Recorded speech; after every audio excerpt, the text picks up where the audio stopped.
Life is so busy. If you blink, you can miss something amazing. It's important to take a moment and enjoy what we have and the people around us. I'm Mo Hagan, Chief Operating Officer for CanFit Pro, and welcome to A Moment with Mo, a podcast where I will welcome some incredible guests to talk fitness and nutrition, mindset and self-empowerment, setting our goals into action, and much, much more. Now let's get chatting.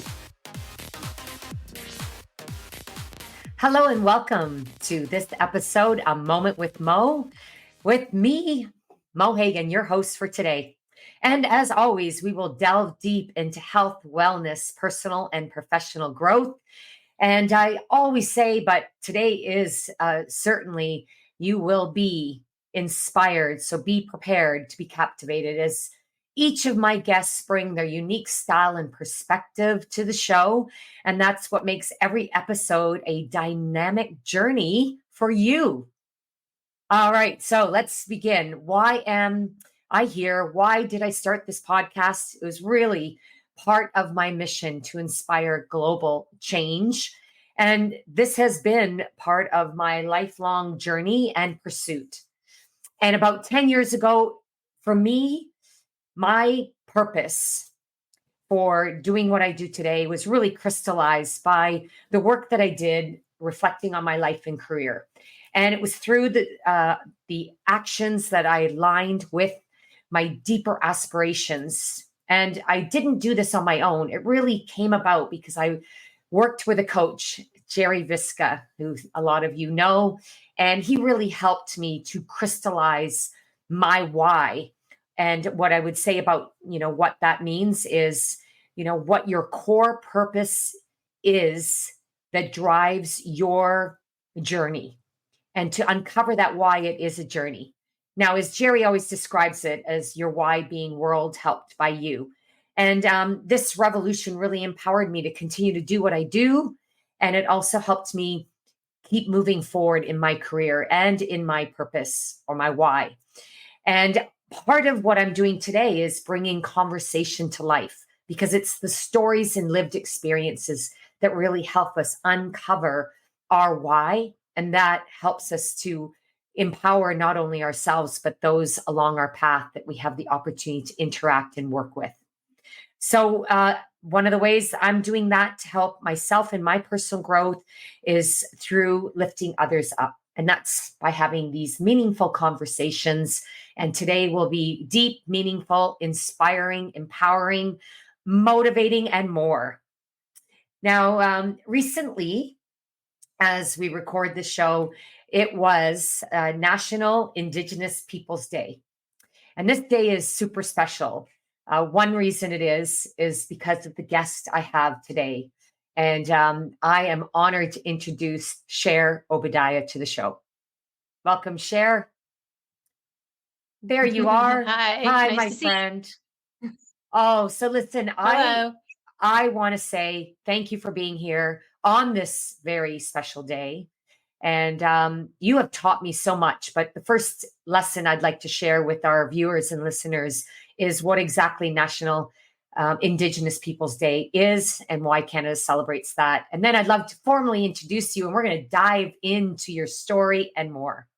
So today we celebrate and recognize the history and heritage, resilience and diversity of First Nations, Inuit, and Métis peoples of Canada. And this day, while we celebrate it one day of the year to remind ourselves, it really is something that should reinforce the importance of celebrating the land that we live on, work on, and call home. So Cher, for those who haven't had the opportunity, I'm not sure who that's going to be because you are so well known. You are an incredible speaker. You are an incredible storyteller. You are a survivor, and you are someone that I've been blessed to work with, share the stage with numerous times. And I want to just introduce you formally as you deserve to be for those who haven't had the opportunity to meet you. So let me do that. And then I'm going to ask you to dive deeper into your story to get our conversation started. Cher Obediah is Ojibwe and Mohawk of the Turtle Clan from Six Nations, Ontario, with roots in Alderville First Nation. She is a multidisciplinary creative as a filmmaker, speaker, author, artist, and aerobic instructor. She is the creator of Cultural Cardio, a most unique and inspiring blend of aerobics infused with powwow dancing. Cher dedicates her creativity to endeavors that focus on holistic health, Indigenous culture, domestic violence, youth driven initiatives, and content that inspires others to recognize their worth. Cher received the Truly Independent Award from Hamilton Film Festival. She was the 2020 Hamilton Media Arts Award winner. And in that same year, won CanFit Pro's first Canada's Got Talent.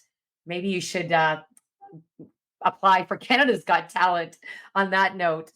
All right, Cher, let's dive in a little bit deeper to your story. I know every time I hear it, I learn something more, and I'd love you to share the story that's brought you to where you are today. Yeah, thank you so much. I'm very passionate about talking about how I got connected to self and how empowered I feel today, having come from a place of hopelessness and waking up with depression and unfortunately feeling like I got to be me again. It was just not a good time in my life, but it really was an opportunity for me to sort of self-reflect, hold a mirror up to myself, ask myself difficult questions. And I'm not so sure I would have done that if I didn't go through the life crash that I went through. And that life crash was in an abusive relationship. And this partner of mine is somebody that had really done a lot of work on themselves. And I understand that Indigenous people have a very tumultuous upbringing and very tumultuous histories. We have a lot of colonial consequence that we're dealing with. And so I understood all of that. And what I like to say is that I was forgiving to a fault. And so every time we had some sort of chaotic event, I was able to sort of say, you know what? I understand. I get it. I'm not going to be the one that's going to abandon you or leave you. We're going to work through this. And so you do enough of that and you end up going down with the ship. And so, as desperate as I was for us to carry on and work out, it just was not meant to be. It was really a difficult, challenging time. So, what I did during that time was I wrote poetry. I was not able to express my emotions to my partner because he took it as criticism. And I know this is incredibly common for people. And I did just the right thing by being able to move those emotions through. So emotions are energy in motion. And what are we doing to keep them moving?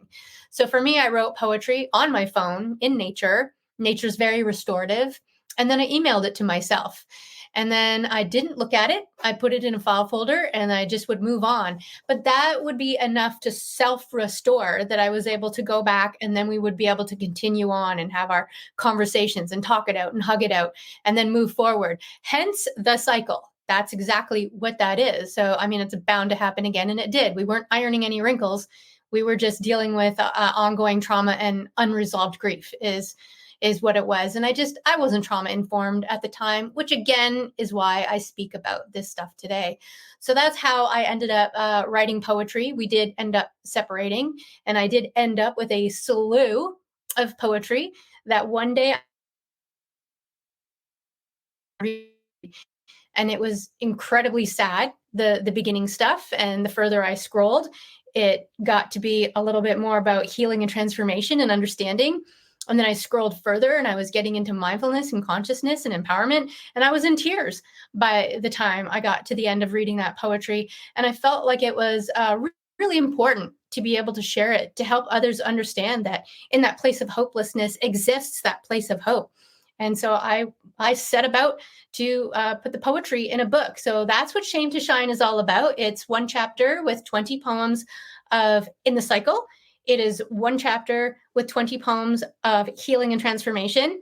And the third chapter is 20 poems of empowerment and enlightenment. So if you wanted to talk about any of those, if any stood out for you, I'm happy to dig in. Oh, I can't wait. I am going to talk about this incredible book. I love it. I love how you wrote it in poetry, and you speak so poetically that I always lean in and every word, and I think, oh my gosh, how do I get more of Cher's poetic you know, storytelling. And this is incredible. I do have a favorite one. I'm going to talk about it towards the end, but I've read your entire book, and I can tell you this is I don't read books cover to cover because usually they take too long. I I kind of lose attention to the book. I skip through things, which is fine. It's the way I like to read. But yours, I can read the entire one because each poem has its own message and own story. And it's kind of like my food for thought each day.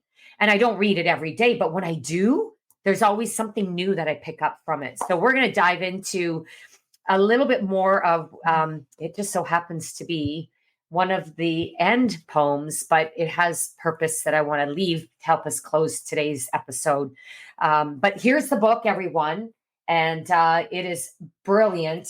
And it is certainly something to reflect on, especially when you work through, everyone works through a cycle, as you described as your own personal journey. And that cycle isn't always a straight line. It's definitely not always uphill. And the ups bring the downs, but it's how we journey through them and how we rise and how we learn and grow from that. I commend you too for the courage to leave your relationship knowing that it would be the way to serve your purpose, your why, and also support your partner and their journey as well. So I know that was a long battle and journey for you, but such courage. And this conversation and the theme of my A Moment with Mo this year is about authentic conversations. So thank you for sharing that. You mentioned about difficulties being in, lessons, but also empowering. How can difficulties be empowering at the same time? Yeah, because when things happen, we tend to get stuck in victimhood and we Mm. tend to want to blame somebody. We tend to want retribution.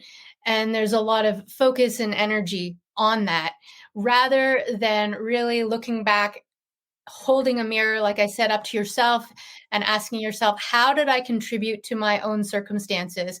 And anyone who's in victimhood doesn't in the beginning want to hear that. I most certainly did not want to hear that. My counselor was asking me, how did you contribute to your own experience? And I was like, what are you talking about? I was a victim. He brought all of his chaos and trauma in and just turned my life upside down. I'm very angry and resentful and bitter. And so we were able to talk about all those things, but she wouldn't let me talk about it all the time. We would circle back to, what did you learn? Um, what is your 2%? She would say, even though it's not 100% his fault or 100% my fault, or mostly his trauma that came in. She worded it very gently. She said, what is your 2%? And I could get behind that. And that did cause me to think about, maybe what are the little things that I did? Well, I wasn't able to hold a no, that's for sure. So, because he would sort of freak out, I was a people pleaser. Yeah, there's that. Oh gosh, and then I'm getting further and further on the scale from 2% to 3% to 4. So I really learned a lot about myself and understanding I wasn't able to hold a boundary. All those kinds of things and people pleasing all came into play. I started to look at my own history and my own background. What is mine? What is my mother's? Again, I would not have done that if I was in victim or in blame. So it can be very empowering in the sense that you learn so much about yourself to the point where you almost become superhuman, that no one can get at you anymore, that the external circumstances don't control my inner world anymore, that they don't have power. I am the one that has the key to my feeling factory. No one else has access to that key. So whenever he would say things or call names or anything like that, I used to have my catcher's mitt on. And I would get very offended and I would get very upset by that. But today I don't have that catcher's mitt. I dropped it on the floor and I don't carry any of it. If it comes from him, it is of him and I do not own that. If someone is giving you their anger and you don't accept it, then who does it belong to? It belongs to the person who's giving. So I sort of switched perspectives about the way that I would look at things. And that became very empowering about how to deal with conflict resolution, how we could move forward in a powerful way.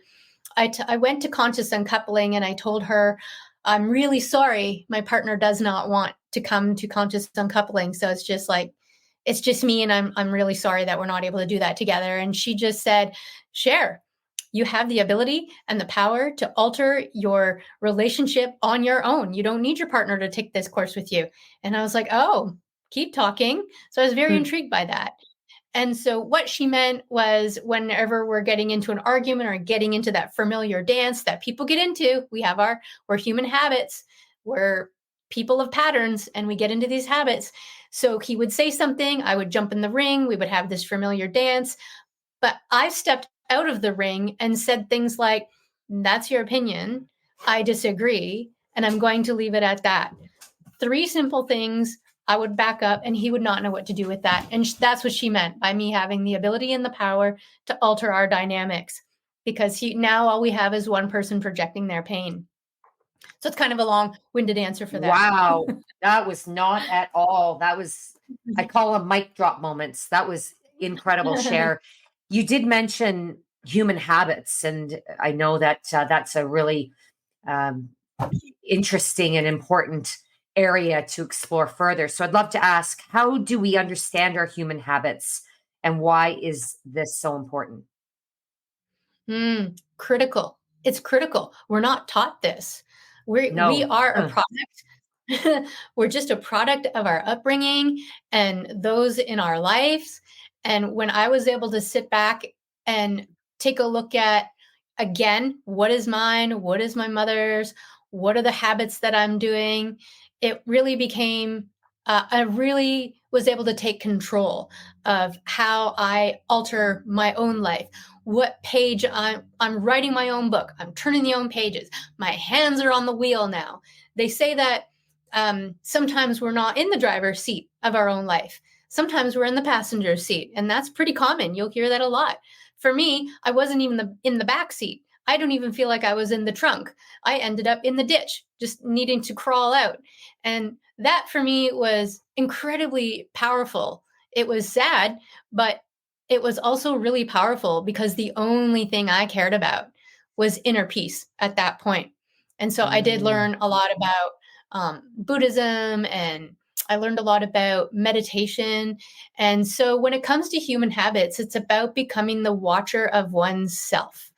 So being conscious and being mindful are absolute keys to becoming the watcher of oneself. You're never going to understand your human habits until you become conscious and aware.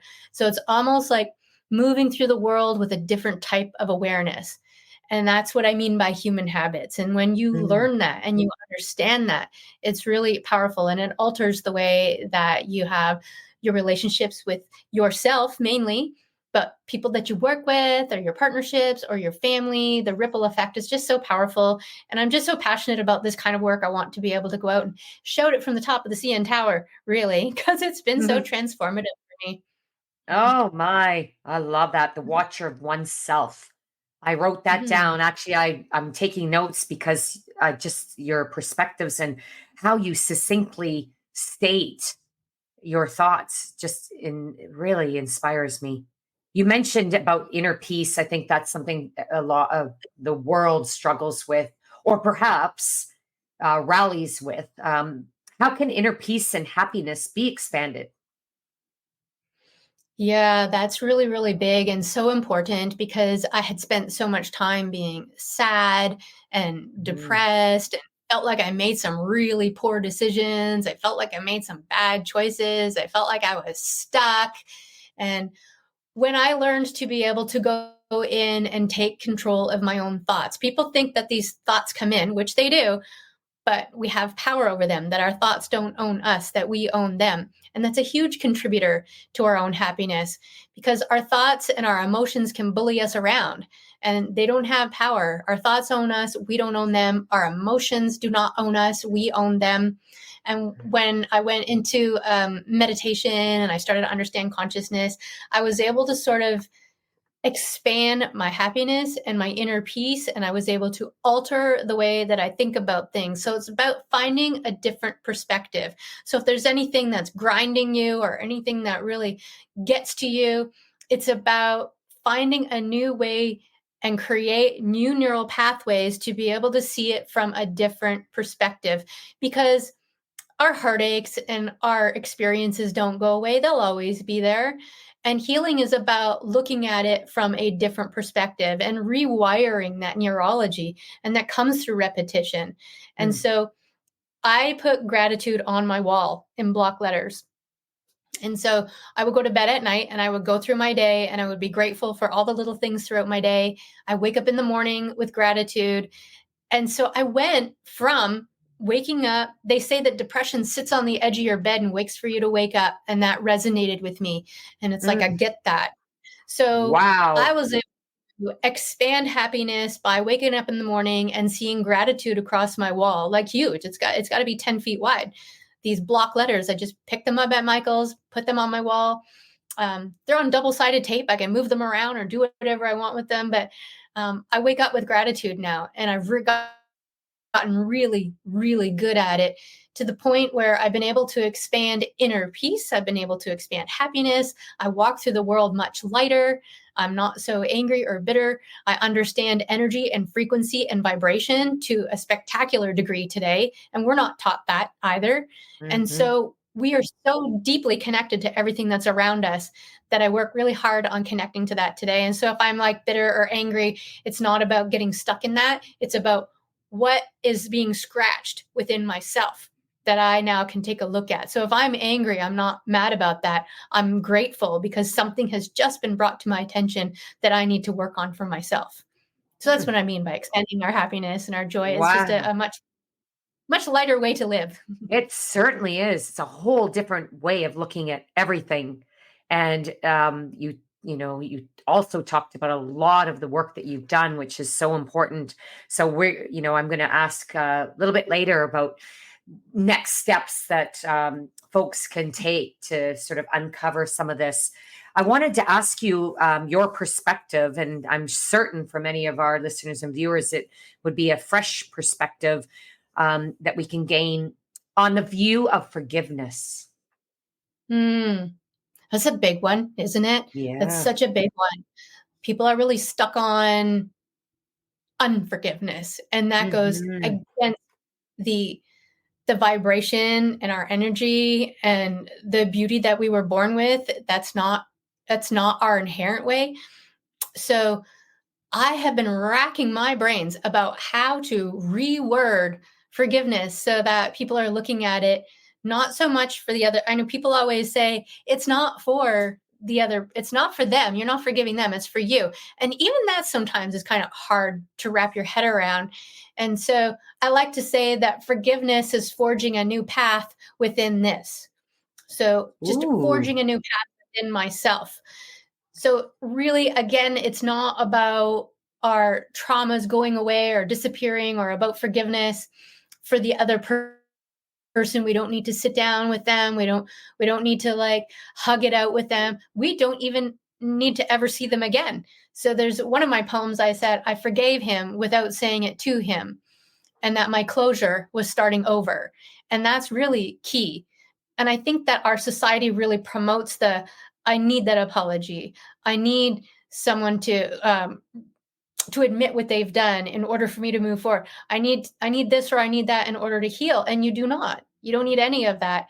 And sometimes we have like a court case and you'll see them on the news and they didn't maybe get the outcome that they wanted. And they're like, our family isn't going to be able to heal now. We needed this, we needed that. We didn't get this. The justice system failed us. But ultimately, the justice system does not live within your skin. The power is within that. We don't need anyone to come over and apologize. So really, forgiveness is about finding a new way to look at what's happened and understanding for sure the other person.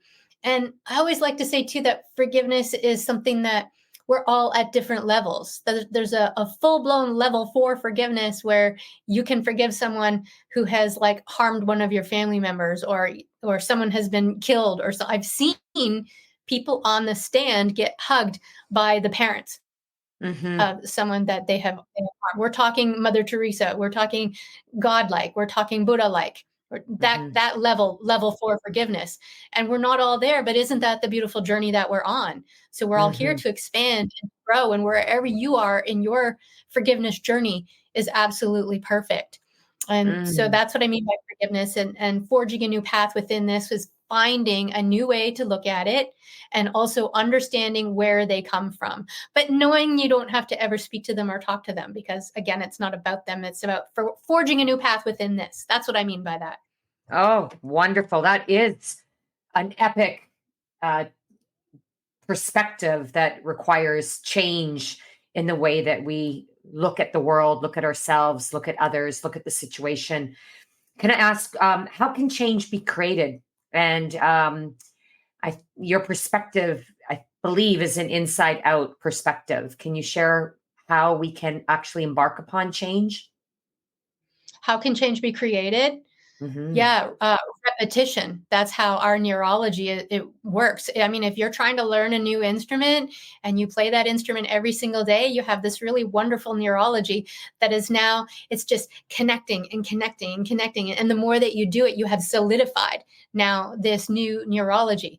So Mm. you're not going to be good at it right away, but sometimes if we're getting our tempers getting up, or we're going to get angry, and that's okay, get angry. The second time, if you're injecting awareness and you're injecting consciousness and you're injecting your own awareness of your own morals and values and how you want to operate your own life, then for me it was healthy communication. If I value healthy communication and I'm yelling, then I have to hold myself accountable.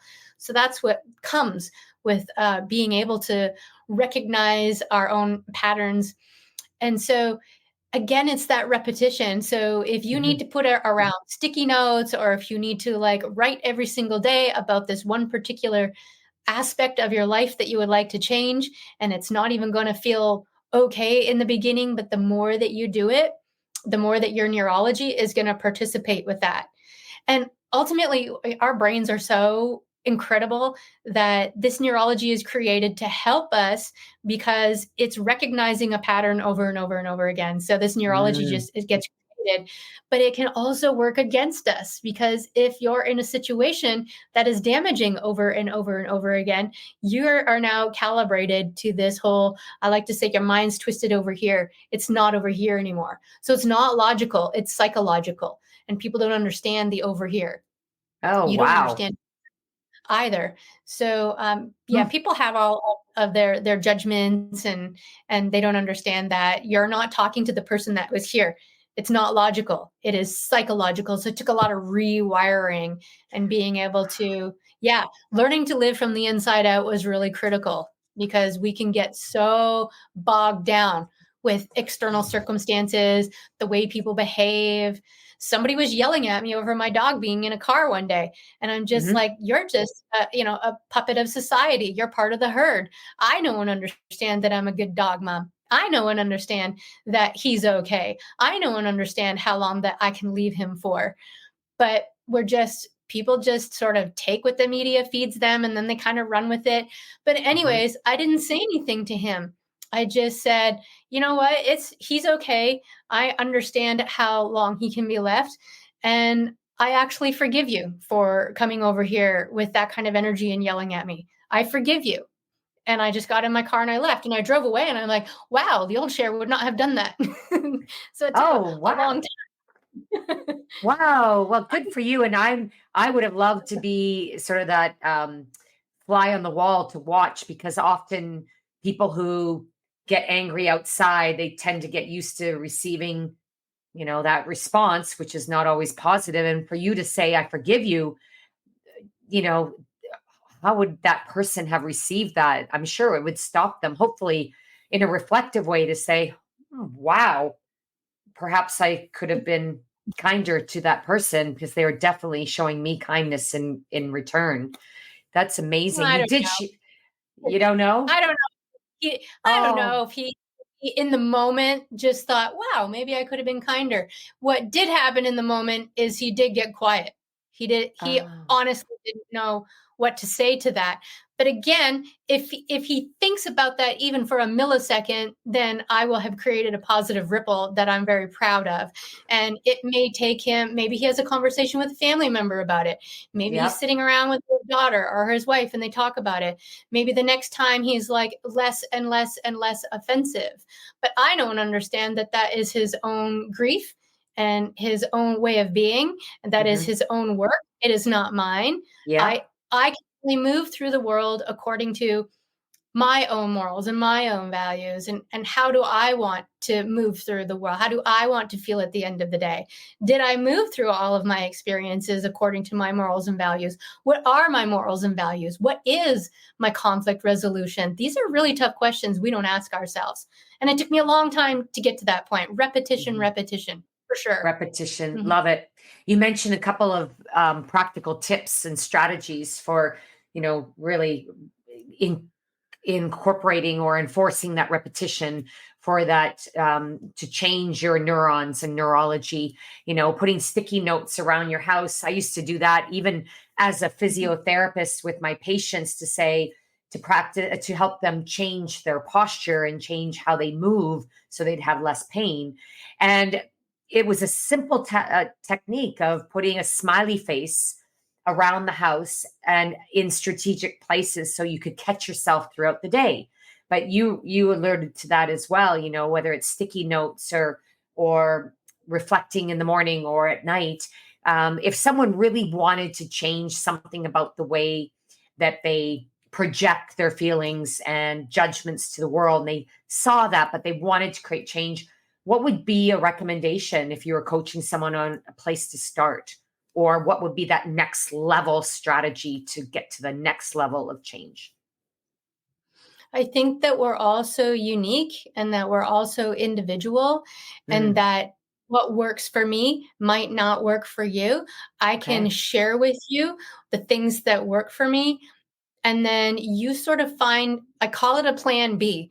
So you have to sort of have like your plan B in your back pocket, because you're going to always go to A. That's just going to be because that's how you've spent your entire life, Hmm. going to A, going to A, going. But if maybe you like painting, maybe you like riding your bike, maybe you're a rollerblader. What is it for you that really lifts you up? What is it that just really up levels your dopamine and serotonin? We all have that, but make sure that you have that in your back pocket. Make sure that you got air in your tires. Make sure that you didn't leave your rollerblades at so and so's house, so that they're always there. Yeah.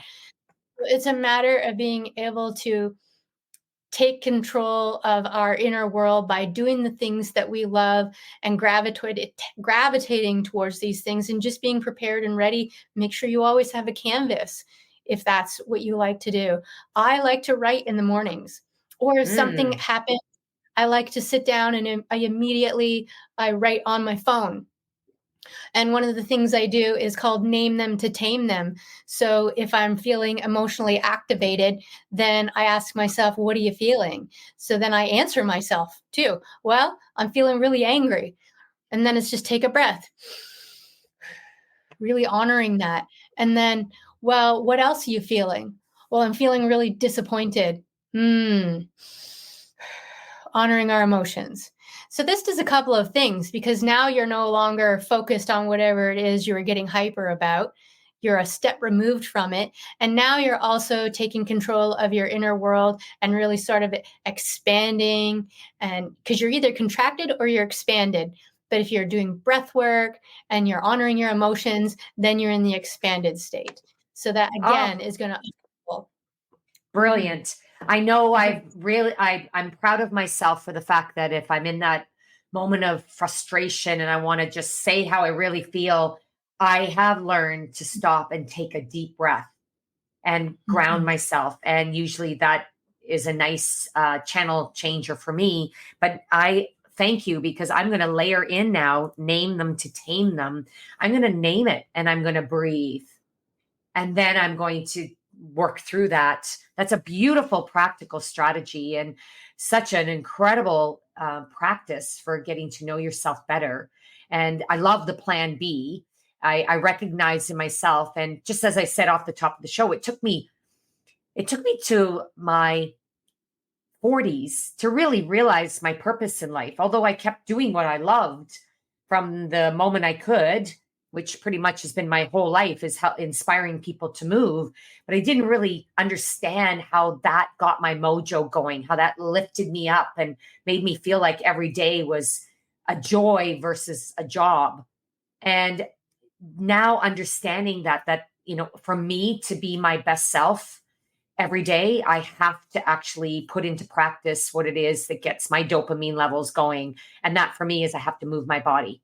And if I can't do it first thing in the morning, I do it before a big meeting or before the end of day for sure. And it's my motto or my code word to my husband is I need 15, or I'll say I'm taking 20 or 30, and then I'm going to be ready to go for the evening. And he just knows and gives me my space. It means I got to go do my exercise.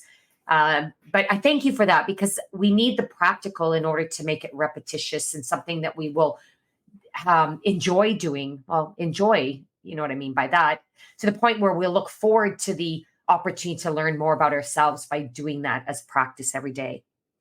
And I could talk to you more about all of that, but I do want to dive into your book, because you did share with us at the top of the episode why you wrote your book. I'd love you to update me and everyone else on what have you been doing since that publication, and how has that book helped your network or has helped the world in sharing it with them? Yeah, uh, it's like you were talking about your passion. And it's almost like I just feel so purposeful and I'm so passionate about this kind of work because of the openness and connectedness that it has afforded me. That's why I call it my beautiful disaster, that I needed to crack or go on what they call the hero's journey or the phoenix process. It's just so deeply rewarding. And I have been able to go out and speak about it and talk about it. And I think that I've been getting steeped for this my whole life, because I started in theater and then I became a reporter for a few years, where I learned to edit and shoot and direct and produce. And then I worked at a production company, and then I started my own production company where today I do documentary work. And it's just got to a point where I can now use my own voice for my own creativity, and I have things to say. And I feel like this whole beautiful disaster has now created a butterfly effect. So we had Cher with See It Productions on this side, editing, writing, producing, shooting, documentary. And now we have Cher on this side, who is very passionate about speaking and sharing, and the aerobics and writing workshops. Those kinds of things are on the other side. So I have this sort of fullness to me now that I didn't have before. Oh, And also, it afforded me the ability to be able to go out and speak, because I'm not afraid of a microphone because of my career. I'm not afraid of a camera, a stage, a podium, a lighting, all those things. Give it to me. It's a second set of skin. I now have a huge purpose to share with that, because people who go through this kind of really tumultuous time don't want to get out and speak about it. Public speaking is super scary. So the fact that I feel like I've been getting steeped for it and now I have this purpose for it, I love to get out. I love to talk about it. I have, in fact, submitted another grant to write a second book. Thank you for asking what was next. oh, I'm super excited. It's not poetry, it's poetic, but it has poetic nuances, but it mm, really is about the lessons learned. So the working title is 50 to 20 if I knew then what I know now. So it's just really about lessons and helping people understand that it's not logical, it's psychological, these kinds of things. So I really want to help shift our consciousness, our collective consciousness, because anyone who is out there that's saying, oh, I would just leave, or I wouldn't put up with that was me. I did say that. And you're part of the problem if that's what you're saying. Because, I mean, if it's as simple as leaving, you've just solved a whole worldwide epidemic. So, mm-hmm, yeah. mm. So I'm really excited. Wow. I hope I get fingers crossed for the grant. In the Well, meantime, you working on documentary. Oh, good Yeah. for you. Well, you put it out to universe. So the universe, will never send you down a wrong path. just sends you down the path that is your, will lead you to, of course, further living your purpose. So it's no doubt going to be in your future. And the poems in this particular book, I have one of my favorites that I love to share. But before I do, Cher, would you, is there a particular poem or chapter within this book that you'd like to sort of comment on before I share my favorite poem? There is one. It's closer to the end, so it's a bit of a difficult read in the beginning because this is biographical. This is my story. This is actual events that occurred and happened that I wrote about that I never expected. I wouldn't even tell my counselor or my family. Never mind putting in a book. So it's definitely biographical. The beginning again is a little bit of a different. I don't know if you can see that or not, but it's like that's how I felt. Just beautiful. Unable to share, unable to speak. But let Yeah. me read one called Unstuck. Excellent. This one's called Unstuck. I was worried I'd be confused by honesty because it lied to me, or that my soft side would be permanently scuffed. I wanted my problems to be the light in enlightenment, to take the mean out of meaning. I used to be bitter, mind murmuring, anger swelling, life shrinking. He and I were both born into the cold air of colonization, and to dwell on the hand I've been dealt is to keep colonizing myself. I didn't need him to be sorry, listen to my side of the story, or even acknowledge I was alive. My closure was starting over. I forgave him without saying it to him. We're all complicated creatures, fumbling over our fears, walking home when we're ready. I can't deliver anyone to the doorstep of their spirit, but I'll keep wishing for that gift every time I blow out a candle. My problems aren't gone because I've learned to cultivate calm. I'm just better prepared in a world that doesn't care. I never knew the heaviness of life could be carried so lightly. I need to be more aware of my unawareness in the future. I'm glad that I chose that one because I spoke about that a little bit already when we were talking about did. forgiveness. Oh Yes. my goodness. And Unstuck. I mean, that was brilliant. I'll share my favorite one, and then I'd love to ask you a question as we close. So there are many, but the one that I'm captivated by as I'm using that as my lesson morning and night is grateful for gratitude. And I won't read the whole thing because I hope everybody purchases your book. But I will read the last statement. Gratitude is witnessing my own blossoming and entering every day as a bouquet. Oh, if you could think about that, everyone, as you start your day, think of yourself as a bouquet that you're gifting to the world, to the people that you work with. I mean, that is just such an incredible way of looking at gratitude, as witnessing your own blossoming and entering every day as a bouquet. Like, oh, it's just like I can't even describe the words to share with you about how you just bring the beauty and the deeper meaning to every word that you write. It's just fascinating. That's why I love to grab my cup of decaf and just read one poem a day, and it's my nourishment. I wanted to ask you the question, Cher.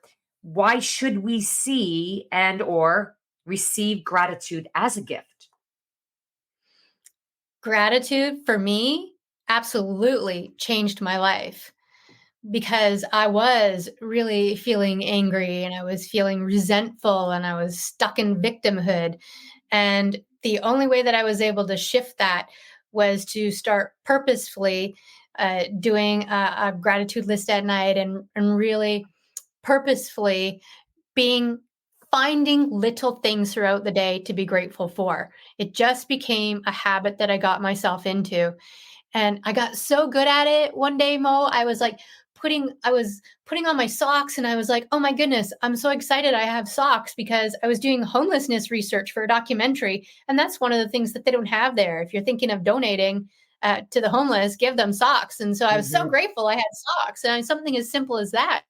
And the fact that I had a foot to put my sock on was incredible because my dad was an amputee. He was a diabetic. And I was like, I have a foot. Like, how lucky could I be to have a sock and a foot? And then I put my shoes on. I was like, I have shoes. The homeless people have to sleep with their shoes on because the other homeless people will steal them, which is something that I also learned. And then I was going out my door and I'm like, I have freedom. I have my freedom. And then I was like opening my car and I was so grateful to have a car. I was so grateful for the beautiful day. And then I was driving away and I was just like, okay, I got to reel it in. Like I'm getting too good at this. So honestly, every minute of every day, there's so much to be There's grateful for. so And much. it alters your inner state. It alters your day. You walk through the world so much lighter. I mean, I cannot express how grateful and how beautiful and how light I walk through the world today. But that's purposeful and it's actionable. And we all have that ability. That's amazing. And it's contagious.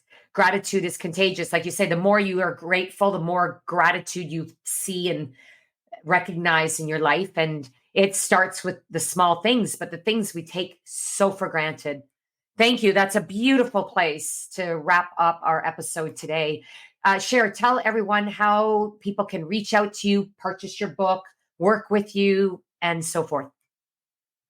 Yeah, mainly you can just catch up with me on my website, which is just cherobadiah.com. It's just Cher, like the singer, Cher. Last name is Obadiah, Obediah.